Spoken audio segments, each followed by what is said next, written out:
IndiGo విమానం నిన్న రాత్రి 10 గంటల సమయంలో అత్యవసరంగా ల్యాండింగ్ అయింది. సాంకేతిక సమస్యతో విమానం ఎమర్జెన్సీగా ల్యాండ్ చేశారు.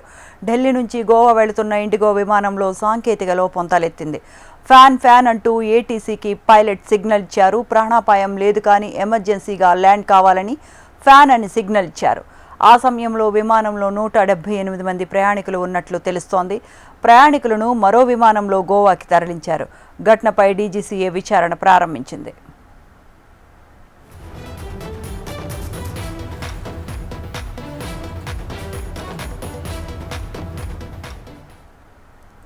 ఇండిగో విమానం నిన్న రాత్రి 10 గంటల సమయంలో అత్యవసరంగా ల్యాండింగ్ అయింది. సాంకేతిక సమస్యతో విమానం ఎమర్జెన్సీగా ల్యాండ్ చేశారు.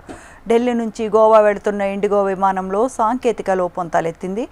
ఫ్యాన్ అంటూ ఏటీసీకి పైలట్ సిగ్నల్ ఇచ్చారు. ప్రాణాపాయం లేదు కానీ ఎమర్జెన్సీగా ల్యాండ్ కావాలని ప్యాన్ అని సిగ్నల్ ఇచ్చారు. ఆ సమయంలో విమానంలో 178 మంది ప్రయాణికులు ఉన్నట్లు తెలుస్తోంది.